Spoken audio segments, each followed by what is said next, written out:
The Greek word hamartia has been consistently mistranslated as sin in English Bibles, yet this translation fails to convey its true meaning.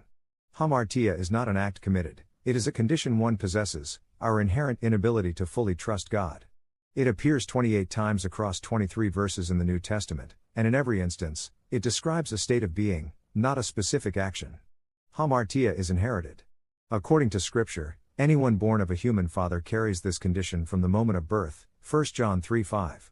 Paul illustrates this in Romans 7:9, stating that he was alive before the commandment, yet when the commandment confronted him, hamartia was stirred, and he experienced complete collapse under its influence. This condition is terminal. It inevitably produces a form of death, and Scripture acknowledges multiple types of death. Human perception often resists this truth due to instinct, bias, or pride, yet the influence of hamartia is already active within each person, subtly controlling thought and behavior. The historical misrepresentation of hamartia has compounded the problem. Centuries ago, access to the Scriptures was restricted, and translations were made into Latin rather than preserving the nuance of Koine Greek. This distortion led generations to misunderstand the true nature of hamartia and to believe they were obeying God while remaining under its influence. Paul's lament, "Who will deliver me from the body of this death?" Romans 7:24, captures the reality of this condition. Hamartia cannot be reasoned with, disciplined away, or subdued by human effort. Scripture commands believers not to allow hamartia to reign, Romans 6:12, yet it exerts its influence within every person who carries this condition. Hamartia is not static, it is progressive.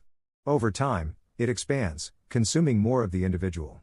Jesus illustrates this principle, "For whoever has, to him more shall be given, and he will have abundance, but whoever does not have, even what he is shall be taken away," Matthew 13:12.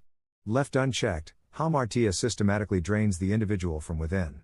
Paul's testimony confirms this. Hamartia deceived him, brought him to despair, and remained present within him. It is active, not passive, it undermines from the inside. Victory over it does not come through knowledge, effort, or self-discipline.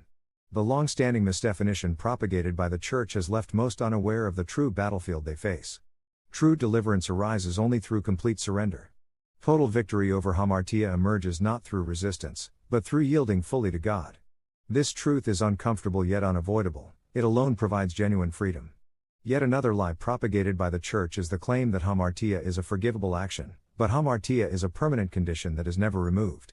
The truth is, hamartia, redefined rejection unbelief, remains with every human as long as we live in our mortal bodies. It is neither forgiven automatically, nor is it unavoidable. Awareness and surrender, not denial, are the only means by which its destructive power can be restrained.